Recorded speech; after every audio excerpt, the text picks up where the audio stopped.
use of Kodaira fibrations of genus 3. Thank you, and thank you to the organizers for letting me speak here. So I'm going to be talking about these Kodaira fibrations, which we've seen mentioned a couple times already this week. And so remember, these are surface bundles, what I'll call my X.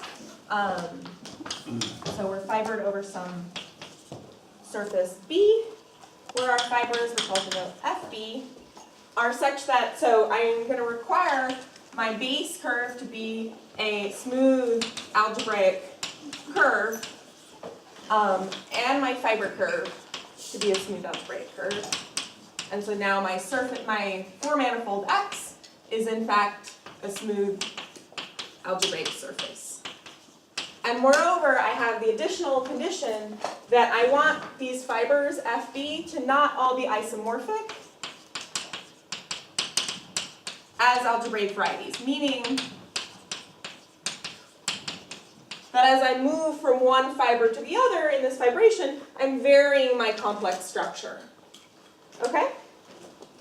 And so we've sort of seen these examples mentioned several times in these constructions of Atiyah and Kodaira independently around 1969.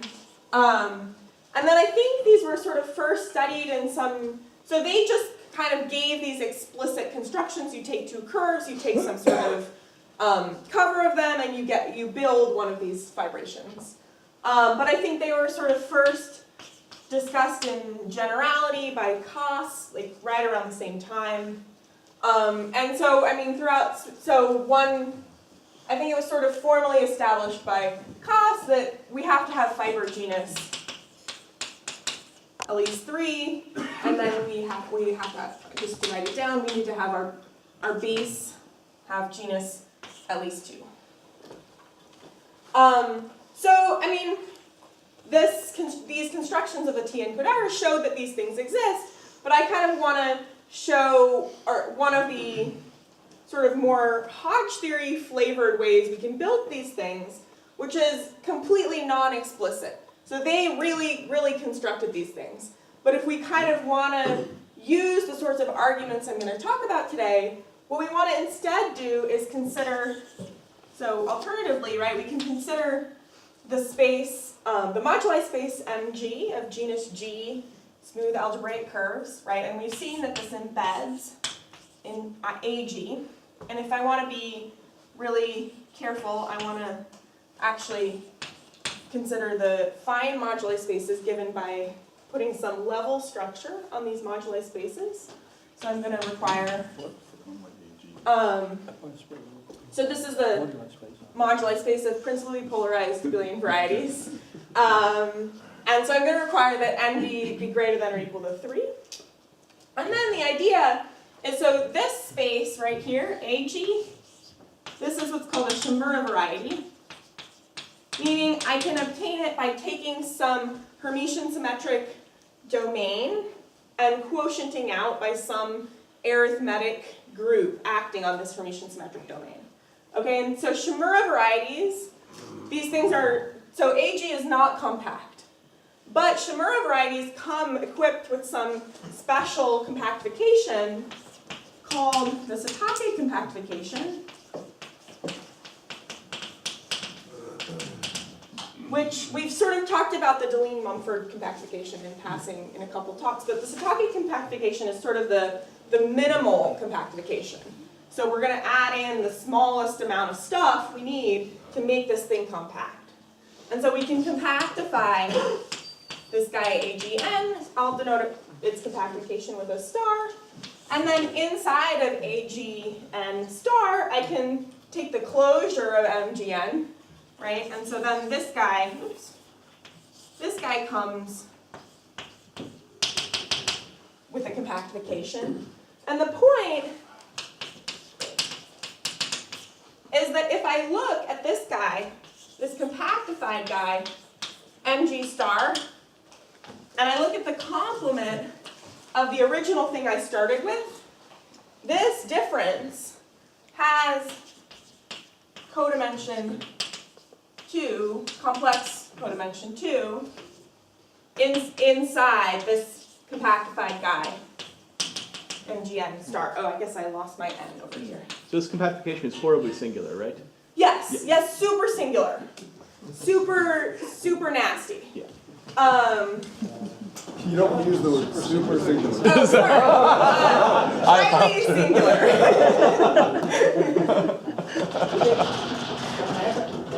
Do the points in this compactification, Sorry, can you do repeat the the question? points in this MGN star have some meaning as degenerate curves? Or- No, so that's the problem. That's- So we saw the Delaney-Mumford compactification of MGN. Then the points have meaning, right? We're taking smooth curves and we throw in these nodal curves in order to make something compact. But what's sort of special about the Satake compactification of MGN is they have no meaning. I mean, Okay. currently they have no meaning. And so then, right, the point is, I have this thing MGN sitting inside of MGN star, but the things I've had to add in to make it compact were codimension 2, meaning if I intersect my space MGN star, like I can intersect this guy, or sorry, MGN, with, let's say, some ample hyperplane divisors, to just cut out a curve. So to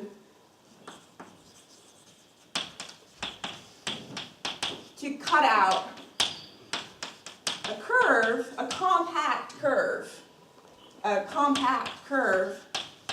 let's call it C, that sits inside just this guy, right? Because I can avoid these points I had to add in to make my space compact.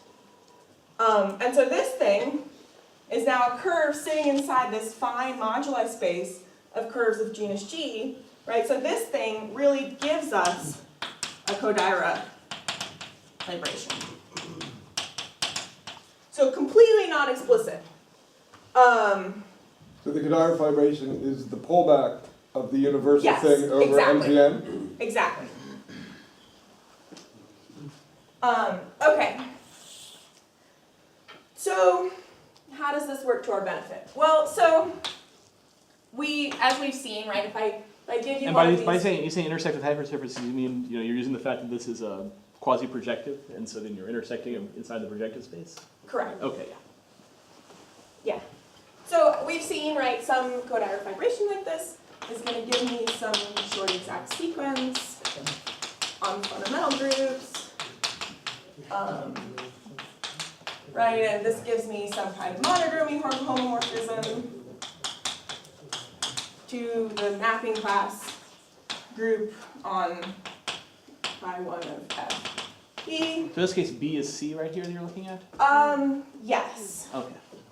Yes. Sorry, pi 1 of D. Oh, here. Oh, sorry. This is pi 1 of B? Sorry, I put pi twice, but yes, you're right. Right, and then as we've seen, so we would like, so this short exact sequence is actually completely determined by this monodromy homomorphism because the things I'm working with all have genus at least 2. What is it word? Mod? Mod. Mapping class group, man. I only learned this notation this week. Mapping class group of a fundamental, it should be mapping class group of Okay. pi FB, 1. that's why. Yeah, I think It's you just want just FB, FB. not pi 1 of Okay, FB, sorry. right? Yes, FB. Okay. Pi F.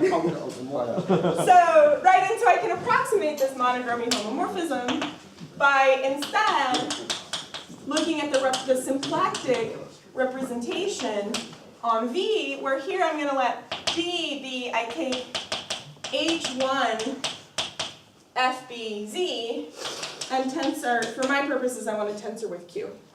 Okay?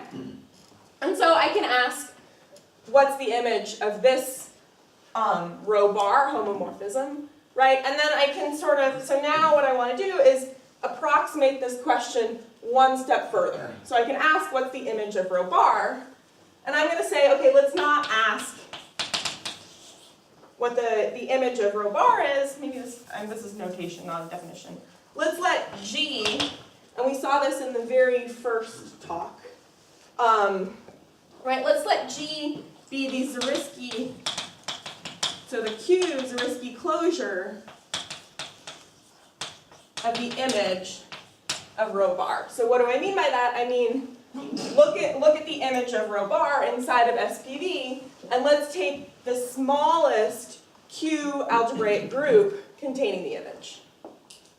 And now let's let G naught be the connected component of the identity of this guy G. And now I can ask,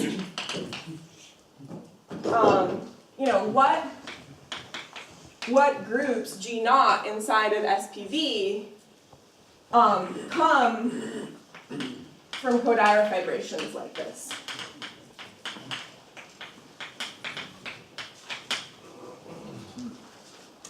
And so the idea is that what we want to do is actually think of our Kodaira fibration, X over B, think of this guy as a variation of Hodge structures.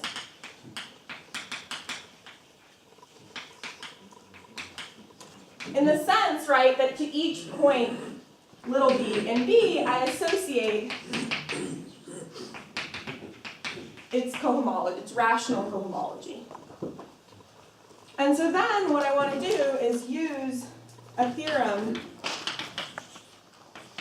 of Wolfach, sort of using some previous formulations of Deline, Griffiths, and Schmid, which says that if I have any variation of Hodge structures, this is a pure variation of Hodge structures. I'll sort of define this a little more in a sec. But if I have some variation of Hodge structures over some connected algebraic variety, then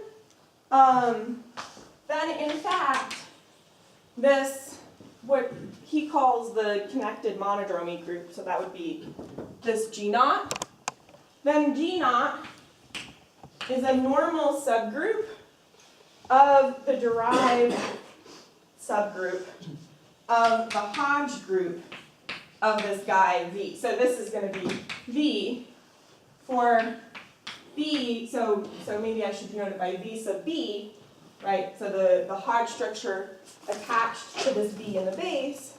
So for B, in B, a very general element. So, I mean, we have some intuitive interpretation of what the word very general should mean, but it has a technical definition as well, which is just B in B is very general. I should have named my variety B. B in B is very general if it lives inside the complement of some countable union of Zariski closed subsets. Okay, so if B, in particular, if B is a curve, it just means B lives outside of some countable union of points. What is this Hodge group of B? Okay, so I wanted to give this as a teaser for the next section, which is I'm going to talk about the Hodge group. I know that most people don't know that, so I'm going to do a little bit of Hodge group advertising. Okay, so what is the Hodge group? So this is going to be a slight tangent to the narrative I have so far. So bear with me. So, right, we say that a pure Hodge structure, so V, is just a Q vector space. So really, I should say this is a Q Hodge structure. Is a Q vector space with a decomposition. When I tensor it with C, as a direct sum. So let's say my Hodge structure has weight k. If when I tensor it with C, my Q vector space now decomposes into pieces graded P comma Q such that P plus Q add up to K, where when I conjugate the VPQ piece, I get back the VQP piece. And let me just say, we say that this Hodge structure has a polarization. If I have some bilinear form on V that is symmetric if my weight is even, alternating if my weight is odd, and that satisfies certain orthogonality properties, so meaning if I extend this guy to now V tensor C, then VPQ is orthogonal to VP prime Q prime as long as P prime is not equal to K minus P. And some kind of positivity, so some kind of -1 to some power times x bar should be strictly positive for x in the V VPQ, and this, whatever this coefficient is going to somehow depend on P and Q. So, I mean, this all seems very technical and unintuitive, but really what we should be thinking of in all of this is just the example of cohomology, right? So really, we can kind of ignore all of this discussion and just have in mind that if X is some smooth projective variety, then when I look at the K cohomology of X with rational coefficients, I can tensor this guy with C, and I get exactly this kind of decomposition, right? So I get a decomposition into pieces, which I can label this way, which are really pieces HQX sigma P, meaning, right, the elements of this guy locally look like DZI1 wedge, DZIP wedge, DZ bar J1 up through DZ bar JQ. Right, so this is just saying, this whole by grading thing is just saying I have P DZ terms and I have Q DZ bar terms. So naturally, right, if I conjugate, I'm going to switch my DZ terms and my DZ bar terms. And so I get exactly this property, and you can sort of think of the polarization on this Hodge structure, which is the rational cohomology, as just being the intersection form, right? And if you sort of stare at these conditions, you can convince yourself that these are exactly the properties that the intersection form has. And so now, sort of the whole point of doing this, or why do people do this maybe, is sort of motivated by one of the big conjectures in math. This is one of the Millennium Prize problems, which says that You have to solve 3 of those if you want the equivalent of breakthroughs. 3 of those. right? So this is not really something that is a realistic goal at this point, but what does the Hodge conjecture say? Well, the Hodge conjecture says, before I state the Hodge conjecture, let me say,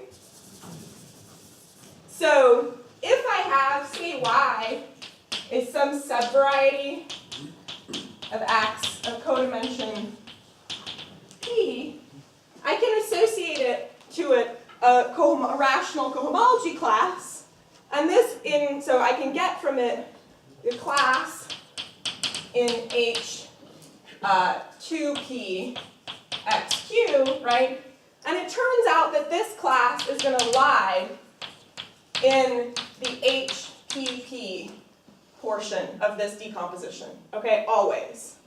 And the point is that the Hodge conjecture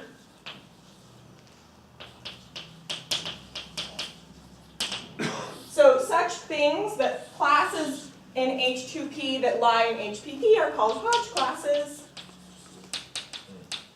I promise we're ultimately going to get back to what we started with, but let's keep going in this vein for a second.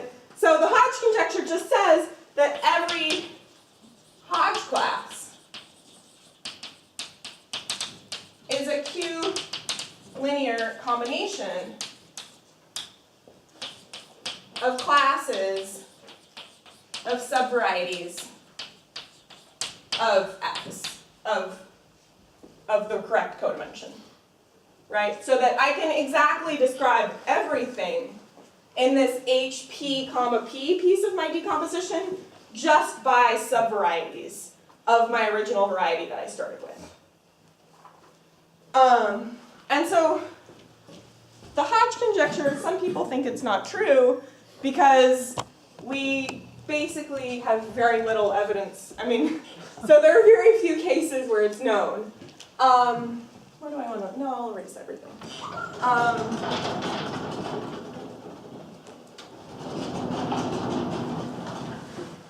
And so there's some sort of philosophy that, okay, if we were going to know the Hodge conjecture for any kind of class of varieties, we should be able to know it for abelian varieties.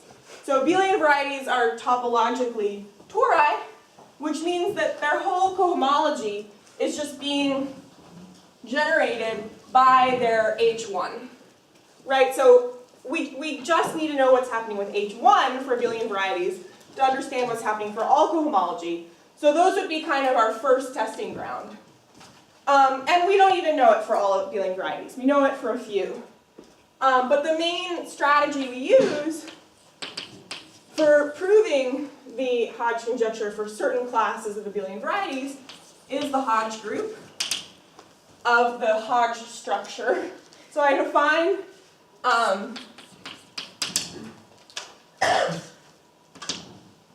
the Hodge group of a Hodge structure V is just the subgroup, the largest subgroup of SLV that fixes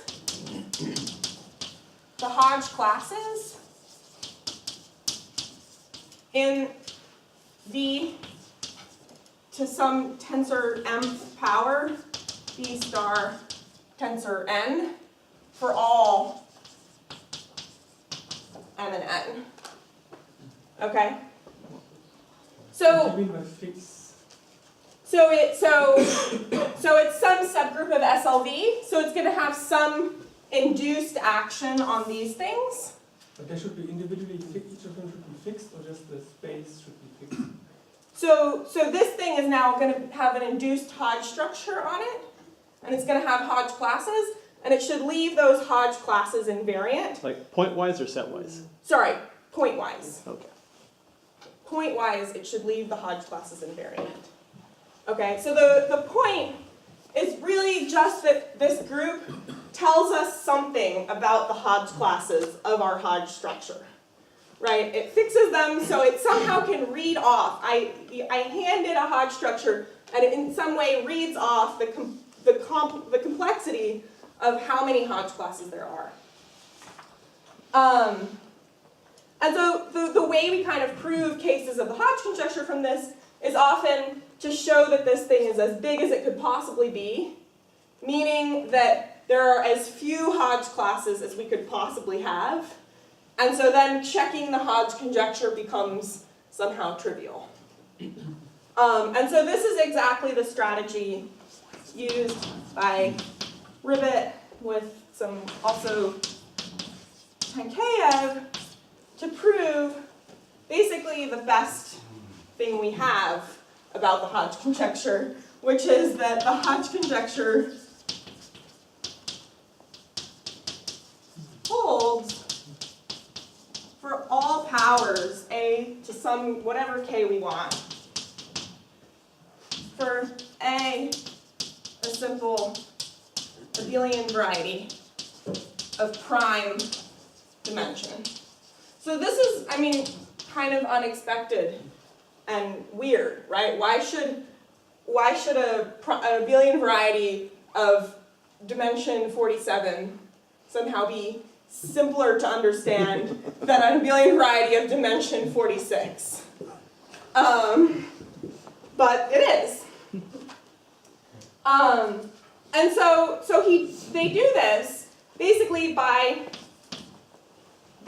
saying, they say exactly what the Hodge group of H1 of A is. So why is that useful for our purposes? Let me leave this.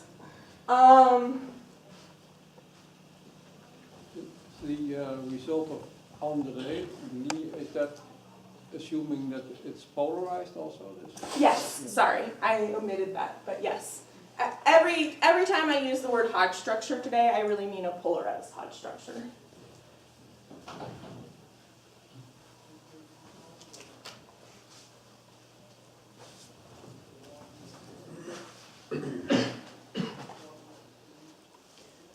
And so now, sort of, the fact that brings this all back to relevance for our purposes is that as a category, the category of abelian varieties over C is just equivalent to the category of polarizable Z Hodge structures of type 1001. By this I mean they look like B10 plus B01. Okay, and the functor between them is just I take an abelian variety and I take its first cohomology. And so now I can sort of upgrade this equivalence to Q, right? So I want my Hodge structures over here to be exactly the same, but I want them to be Q Hodge structures instead of Z Hodge structures. And then I get the same exact thing, but now my abelian varieties have to be just up to isogeny, meaning up to finite kernels. So do you have polarizations on both sides? Yes, sorry. So the It's polarized, right? Hmm? Oh, the abelian varieties. The abelian, oh yeah, so the abelian varieties are also polarized. Okay. So, okay. So what does this mean in the context of everything I've just said? It means that we now know, so we know H of V when V is H1 of CQ, where this guy has genus prime. As long as this thing is simple as a Hodge structure. Right? And that's exactly what we want to be able to apply this theorem of André. So you say you know, but in fact you have essay, it's a subgroup of what is it? Can you So, explicitly? I'll say what they are in certain specific cases. So the problem is what this Hodge group is. It's going to depend on what the endomorphisms as a rational Hodge structure of V are. So if the endomorphisms look like this, then the Hodge group looks like that. If they look like this, then the Hodge group looks like that.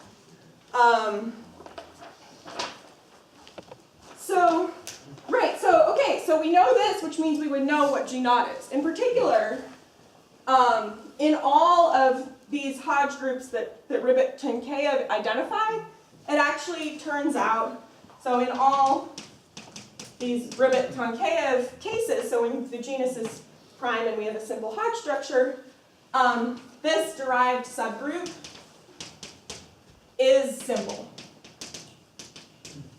Okay? So we're taking a normal subgroup of a simple group. We know G naught. Excuse me, can I ask you? Yes. a question? So these Hodge classes were in some HPP, Yes. but there's no PP here. Correct. So, but the point is, when we're taking this tensor, we're producing Hodge classes. Oh, okay. Right, so you're right, V all by itself has no Hodge classes. V is just 1, 0, 0, 1.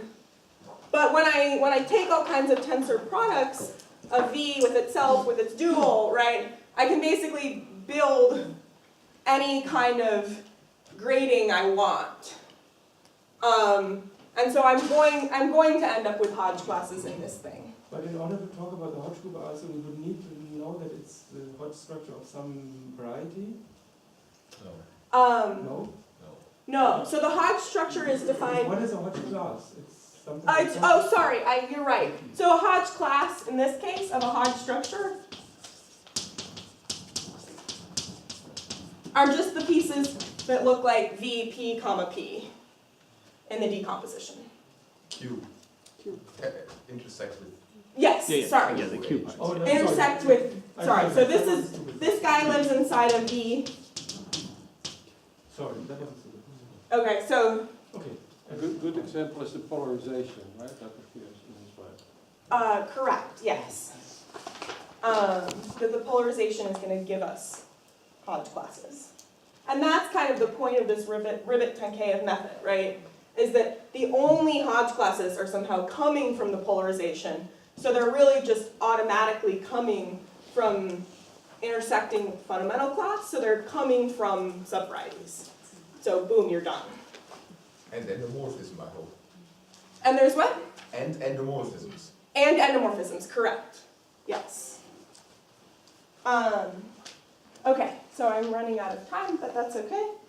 So let me remark, we kind of then have this happy coincidence.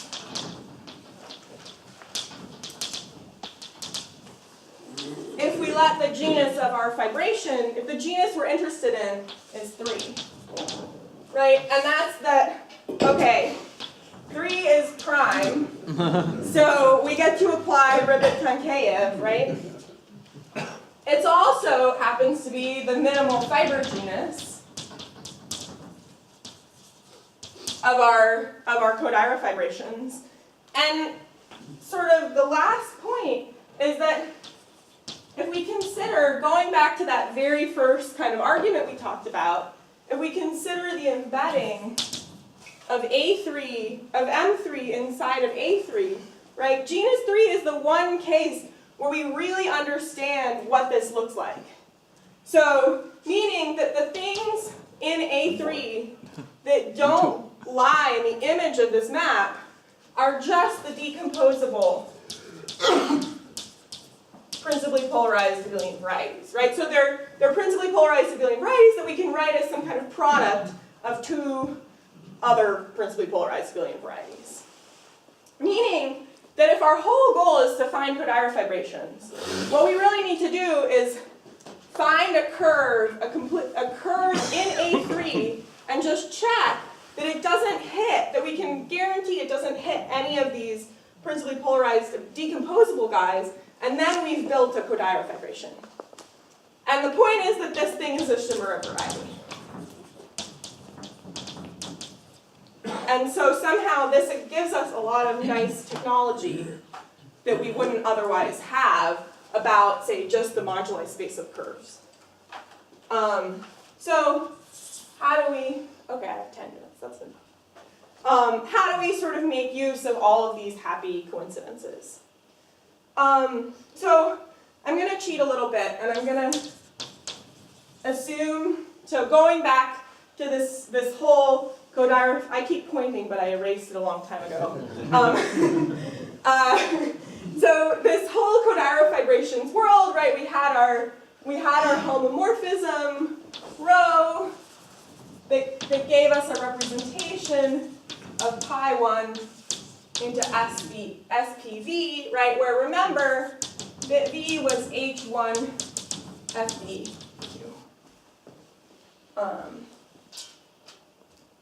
And so going to cheat and let's assume that if we look that the invariance, the rho doesn't act trivially on any piece of V. So there's no sum and of V fixed by rho. Okay? Then what one can show is that in fact this means, so if, right, let's say if V is built from a Kodaira fibration,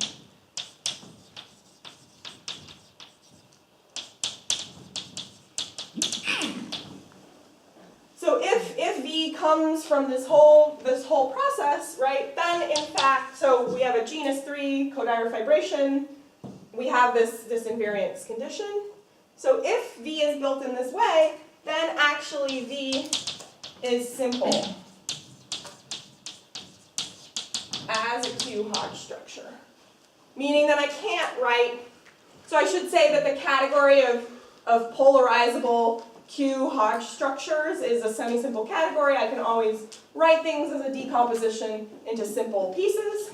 And so this is just saying that I can't write H1 of FBQ as some V1 plus V2, where now maybe these things don't come from anything geometric, but are just rational Hodge structures. So you mean doesn't equal that? The proposition says that does not happen. Right. Although conceivably, right, this could very well happen, and it does happen. At least in higher genus, we know it happens. So for genus 4, it for sure can happen. But this is the case where the B is a very general point. Sorry, yes. Continuing, B is always assumed to be very general.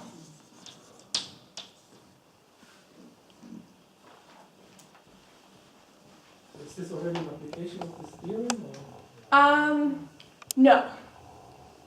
So, because we haven't said anything about the Hodge group. So yeah, it's not an application of the theorem. And so the idea, quickly, kind of behind how we do this,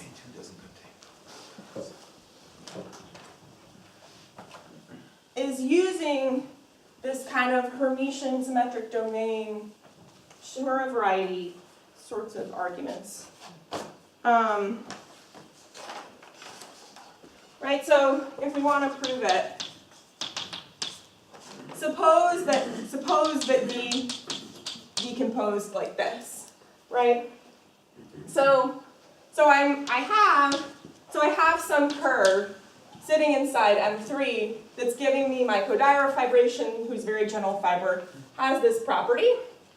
Then my moduli space is sitting inside A3, right? And sitting above A3 is the Siegel upper half space of degree 3. So this is 6-dimensional, right? And so I obtain A3 from H3 just by quotienting by SP6Z. Okay? But now, by what I've said about this whole categorical equivalence that we can sort of go back and forth between abelian varieties up to isogeny and these Q Hodge structures, right? This H3 we can think of as what's called the period domain of Q Hodge structures that are polarizable of type 1. Okay, so this is just parametrizing all of these things, all these Hodge structures with this property. But now I can, up here, up in the Siegel upper half space, I can restrict and look at the domain of these Hodge structures that have, so the period domain of these guys, with the additional property that they decompose like this, with decomposing as V1 plus V2. right? So now we're sort of without loss of generality, let's say V1 has to be 2-dimensional, V2 has to be 4-dimensional because they have to add up to 6. And this thing, this by sort of the same kind of thing, right, is just going to be H1 cross H2, where these are the Siegel upper half spaces of corresponding degree. So now if I quotient down to this world, to the PPAV world, I'm just going to get something that looks like a product of affine space, which is what I get when I quotient H1, by something that looks like A2.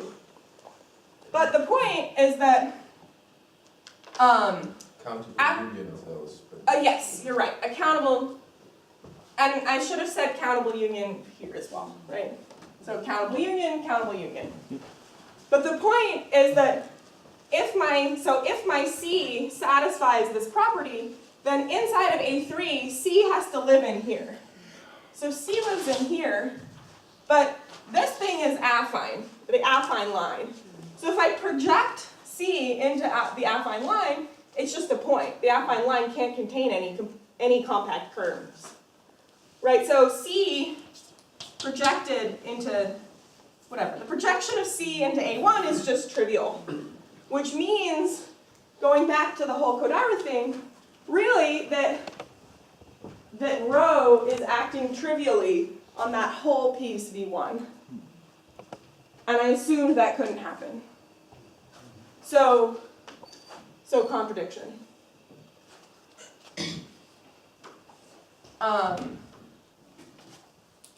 Okay, I have like 2 minutes. So V is simple, but Ribet-Tankeyev tells me exactly what the Hodge groups are of V, because V is now a simple Hodge structure of dimension 3. Maybe let's see. I don't know. Okay, I'll erase this. So this means, right, Ribet-Tankeyev tells me exactly what the choices are for Hodge V, and I said that these things turn out to have simple derived subgroup, meaning I know exactly what G0 is for these guys as long as I can say what the endomorphisms of the fibers have to be. Right, so I exactly know G0 as long as I know what, I'll call it L, the endomorphism as a Q Hodge structure of V, my cohomology is what this is, or rather can be. In the sense that I know what all the possibilities are for L from this Ribet-Tankeyev thing, but I don't know that all those things are actually realized by Kodaira fibrations. Right? If they're too special, they're not going to be realized by Kodaira fibrations.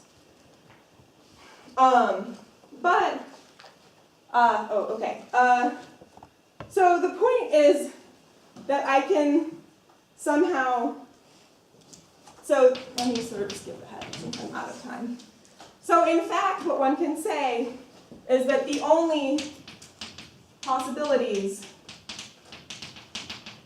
so using this same kind of argument that I just outlined, one can prove that actually the only possibilities for L that can be realized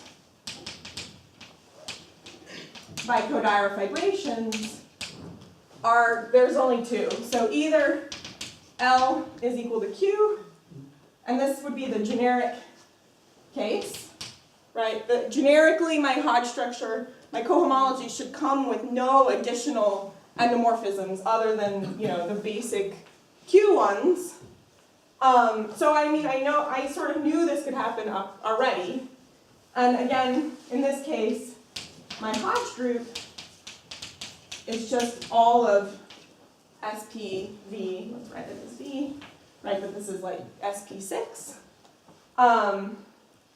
meaning this is simple, so i.e. G naught is all of SPV, or the only other thing that can happen is that L is a totally real number field of degree 3 over Q. And in this case, Hodge of V is equal to, I take the restriction from L to Q of, so I consider, what this means is I consider V as an L vector space. So L is of degree 3, so V has dimension 2 as an L vector space. So this is a form of, SL2. And then my Hodge group, I just take the restriction of this over Q. So if I want to somehow intuitively understand this a little better, I could think of somehow over C, this thing is, so over C, this would just look like SL2 cubed. And so then again, right, this thing is Q simple, so this is going to be equal. What have you written exactly? SL, and then what is between parentheses? I just wrote that this is a form of SL2, but maybe I'll erase that since I wrote it there. So these are my two options for G naught. So I mean, it tells me that I can achieve sort of non-maximal G naught. This thing is strictly smaller than SPV. And both of these are actually realized by Kodaira fibrations? And yes, sorry. So what I mean is the only L realized by Kodaira fibrations. So there were a lot more choices that we can eliminate because they're somehow not sufficiently general. There's not enough room in those moduli spaces to actually put a complete curve in. And you're saying they are realized? Yes, they really and truly do happen. For every number field of totally real of degree 3? Yes. Oh, wow. Yes. So I think I'll stop there. Sorry I went over time.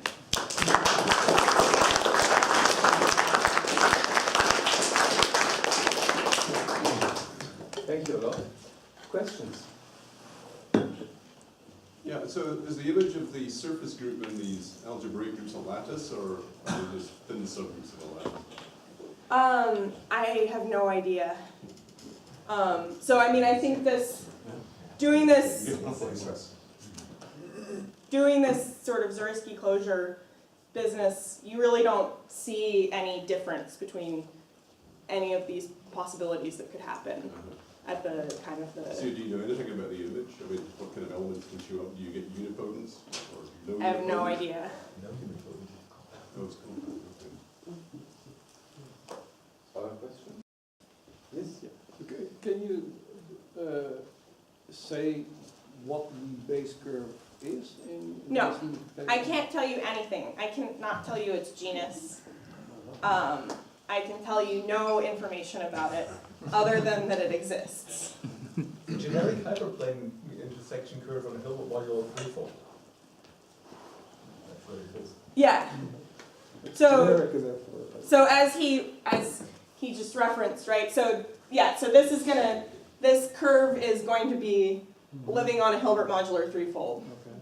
And then you just construct But it. is it then perhaps, so that it's, but then it's obtainable like the other case of a kind of Sataka compactification that you take a sort of linear section? Yeah, so I mean, so what you do is you show that this moduli space inside of A3 that you're interested in is this Hilbert modular threefold, and then we know what its compactification has to look like, which is just going to be points. So you throw in some points to compactify it, and then the decomposable things will end up just being curves, Okay. or rather lines, on this Hilbert modular threefold, meaning they're still of codimension 2. So then you just say, okay, bad stuff of codimension 2, do this sort of generic hyperplane intersection argument to produce a curve. But if it's happens, so then you have a Zariski theorem, right? It tells you that, in fact, if you take a linear section, then there's always a surjection on fundamental groups. And so I think that could answer the other question about whether you get a lattice. Because Okay. Sorry. The answer is yes, right? I think so. Yeah. Okay. But are you saying that every base curve comes from hyperplane sections? No, not at all. Rather, just we can produce examples that way, but I don't think there's reason to believe that any base curve should be constructed that way. Okay. Actually, since we're already in the question/comment section, Laure explained to me last night that maybe, correct me if I'm butchering what you said, which is likely, these are the opposite end of the spectrum of the Kodaira examples, because the Kodaira examples are incredibly non-generic, because each fiber in the Atiyah Kodaira examples, sorry Atiyah, I've been trashing. The fibers each have a symmetry group, right, a finite automorphism group, and so in the moduli space, you have a curve inside the fixed set of the sub-moduli space of things with a symmetry, of Riemann surfaces with symmetry, which is a small dimensional thing, that's super duper non-generic. This is the opposite case where you're like taking something completely generic. Right. So these are sort of much more common, but therefore I guess we know it's harder to get a hold of them. Whereas the Atiyah Kodaira, you can compute stuff. Right. Anyway, so those are not hyperplane. Those are not coming Correct. from hyperplane sections. Correct. You said at the beginning that you wanted to fix a level structure, Yes. and I assumed that was to get rid of the automorphisms, but then the level structure disappeared at some point from the discussion. Yes. So to show that this thing really can happen, you do have to insert back in the level structure discussion that I've sort of suppressed. Okay. Right, because you really do need to try to realize it not inside of M3, but inside of M3 with additional level structure. Although sort of conversely, right, to eliminate things, you don't have to worry about the level structure. You can just show that no such curves exists inside of M3. Yeah? So can you say anything about the signatures of these four manifolds you're getting? No. I don't know. Or is there just no restriction in these two different cases? Maybe, yeah, I haven't thought about that at all. But I mean, potentially, yeah. Further questions? It doesn't seem to be the case. 20-minute break, next talk 11:30, and then thank you again.